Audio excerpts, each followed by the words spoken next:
Bienvenue à cette nouvelle formation offerte par Malmstrom. Aujourd'hui, au menu, les litiges entre actionnaires, plus précisément le recours en oppression. Avec moi pour en parler, Maître Marc-André Landry, qui se spécialise notamment dans ce domaine. Un être, disons, polyvalent par sa pratique, mais qui a fait plusieurs donc recours en oppression. Maître Landry, j'ai des notions. Je sais un peu comment ça fonctionne. Je sais qu'il y a eu une évolution législative. Notamment d'un point de vue québécois. On a essayé de calquer le volet fédéral, mais disons que pour les profanes qui sont un peu comme moi et qui nous écoutent à la maison ou ailleurs, comment définiriez-vous le recours en oppression en quelques mots? En fait, le recours en oppression vise à offrir des moyens pour les actionnaires qui ont autrement très peu de droits eu égard à la société dans laquelle ils ont investi, et à d'autres, ce qu'on appelle des stakeholders, donc des plaignants potentiels. Ça peut être des créanciers, ça pourrait même être des employés, des administrateurs. Des recours pour intervenir dans la société en cas d'abus ou d'iniquité.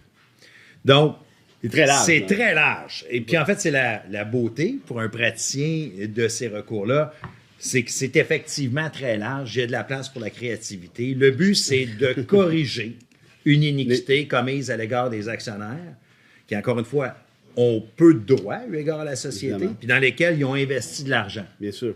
Quand on parle de... En fait, le profane que je suis se rappelle de cette notion de base qui était... On appelait... En fait, c'est pas une notion, c'était plutôt une appellation. On appelait ça le recours de l'actionnaire minoritaire. Donc, on comprend que ça peut aller bien au-delà de ça, en fait. C'est beaucoup plus large que ça. Puis, même que des actionnaires majoritaires peuvent, dans certains cas, exercer des recours. Je devance. Mais comment, justement, un actionnaire qui est majoritaire, probablement une question stupide, mais comment un actionnaire majoritaire pourrait-il avoir besoin, entre guillemets, d'un recours semblable, sachant justement qu'il détient la majorité des actions? Ben, si, par exemple, il a les mains liées par une convention unanime d'actionnaires, puis là, il faut faire des distinctions qui, à certains égards, peuvent sonner byzantines, mais la convention unanime d'actionnaires, c'est prévu dans la loi. C'est une façon de limiter les pouvoirs du conseil d'administration. Alors qu'une convention entre actionnaires, c'est une entente que les actionnaires peuvent avoir entre eux pour comment ils vont gérer, remettre de l'argent dans la société, en sortir, etc. Par exemple, donc, si le majoritaire est limité, est lié, ne peut pas intervenir, ne peut pas exercer son droit démocratique corporatif, parce que la démocratie corporative, tu fais de la convention. Tu fais de la convention ou autrement. Par exemple? Par exemple, des administrateurs qui viendraient limiter par les règlements ses droits, etc., bien, ça pourrait arriver parce qu'un minoritaire, mais on le voit par exemple dans des circonstances où ça va être 55-45, donc c'est la différence c'est pas si grande que ça. Ou encore, si une catégorie d'actionnaires, parce que vous savez que dans une société, il peut y avoir plusieurs catégories d'actions, bien, c'est octroyer le plein contrôle de la société. Donc, je pourrais avoir 100% des actions participantes, puis une minorité a des votantes, puis ben, tout d'un coup, j'ai plus de pouvoir sur ma société. Je pourrais demander à la Cour d'intervenir.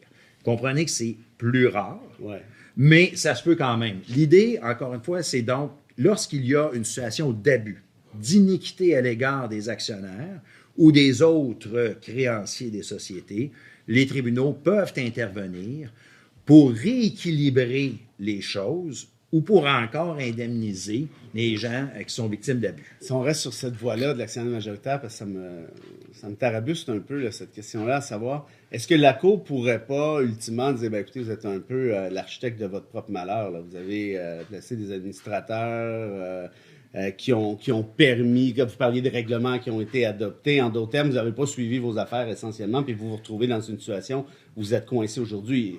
Idem pour la Convention, je présume. Oui. Effectivement, la Cour n'est pas là pour infantiliser ou paternaliser ou parentaliser, je présume qu'on devrait dire en 2024, les actionnaires qui ne suivent pas la game.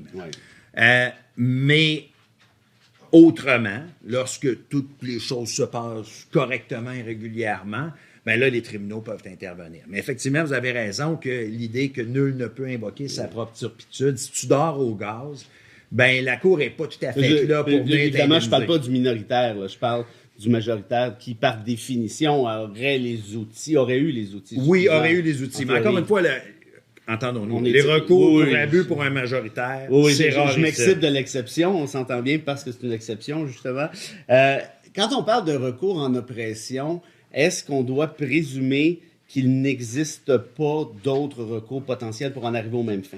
Pas nécessairement parce que, en fait, même la loi prévoit que le recours statutaire prévu dans les lois sur les sociétés par action ne limite pas les autres recours de droit civil. C'est juste que on offre tellement des moyens extraordinaires qu'il faudrait être un peu niaiseux pour s'en passer. Il y a un pattern qui oui. s'est créé par la loi. Puis, en plus, il y a des chambres, des tribunaux qui sont spécialisés dans ces domaines-là. Donc, des juges qui connaissent ça, qui sont habitués. Tout va plus vite. Donc, ça ne limite pas les autres recours, mais... Est-ce qu'il existe est-ce que ces autres recours, c'est le classique, la faute contractuelle, essentiellement? Mauvaise foi. Faute contractuelle, ça pourrait même être extra-contractuel. Les actions obliques sont prévues tant en matière de redressement que dans le Code civil du Québec. Donc, l'un et l'autre, on peut invoquer la mauvaise foi, etc. Mais encore une fois, les recours en redressement prévus par le droit statutaire, que ce soit la loi canadienne sur les sociétés par action ou la loi sur les sociétés par action du Québec, qui a remplacé la loi sur les compagnies, sont spécifiques à ces situations-là, octroient des pouvoirs aux tribunaux qui sont exorbitants du droit commun. Donc, la majorité du temps, on ne se casse pas la tête puis on passe par les recours Est-ce qu'il y a des recours prévus par d'autres lois, disons par le droit commun, qui pourraient être complémentaires à un recours en oppression? Donc, d'évoquer les deux recours simultanément. Il y a d'autres lois qui peuvent venir intervenir, mais par exemple, le plus souvent, ça va être la loi sur les valeurs mobilières. Ouais. Lorsqu'on parle d'une société publique cotée en bourse, on peut invoquer les deux. Okay. On peut se servir des deux types de recours statutaires. Sinon... écoutez, est-ce qu'il y a la faillite? La loi sur la faillite dans certains cas, mais souvent, l'idée, quand on est en situation d'insolvabilité, aussi bien mieux de suivre le pattern établi plutôt que... Effectivement, mais est-ce que dans un contexte d'insolvabilité ou de restructuration, par exemple, on pourrait invoquer une situation d'abus ou d'iniquité? Absolument, puis intervenir. Okay. Est-ce que... quelle est la genèse, en fait, de ces recours, tant à l'échelle fédérale, provinciale? Est-ce que le législateur a réalisé qu'il y avait nécessairement un manque à gagner, qu'il y avait un vide à combler? Absolument. L'idée, c'est qu'un actionnaire, essentiellement par la loi, n'a de droit que, par exemple, approuver les états financiers, élire les administrateurs, faire nommer les vérificateurs. C'est à peu près ça. Puis ensuite, le droit de convoquer une assemblée annuelle des actionnaires où il se passe à peu près juste ce que je viens de vous décrire. Oui, c'est ça. Donc, c'est très limité. Alors que ce sont eux qui investissent l'argent. Okay? Et donc, par exemple, il peut y avoir ce qu'on appelle souvent des actionnaires silencieux, donc qui ne font qu'investir de l'argent, permettent à la société de se financer et toute la gestion est confiée à d'autres individus, des administrateurs. Dans la majorité des cas, les administrateurs pour les PME vont également être actionnaires. Oui, c'est ce que c'est. Et donc, mais contrôle, gère, dirige, et l'actionnaire silencieux, lui, reçoit des états financiers qui souvent ne sont pas vérifiés à la fin de l'année parce que ça coûte très cher, des états financiers vérifiés. Doit se fier sur la bonne gestion pour les rapports des administrateurs. Donc, des droits limités alors qu'on prend un risque important en confiant son argent. Dans ce cas précis, il y a une concentration des pouvoirs qui est évidente. La démarcation entre le fait d'agir comme administrateur ou actionnaire principal, franchement, si elle existe, elle est mince. En fait, effectivement, si l'actionnaire majoritaire est également l'administrateur, le CEO, pour utiliser le langage commun, à ce moment-là, il y a effectivement une concentration des pouvoirs. Puis ça peut être facile, par exemple, de ne pas avoir de visibilité sur ce qui se passe dans l'entreprise.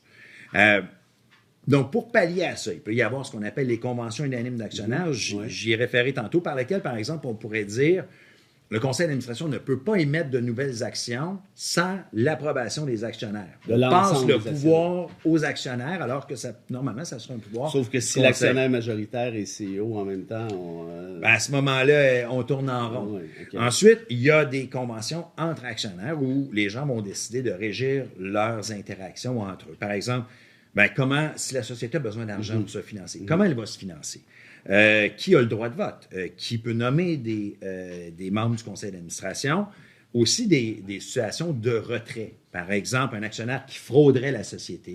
Souvent, les conventions d'actionnaires vont prévoir que tu dois revendre tes actions, mais à vil prix. Donc, il y a toutes sortes de situations qui peuvent être régies par les conventions d'actionnaires.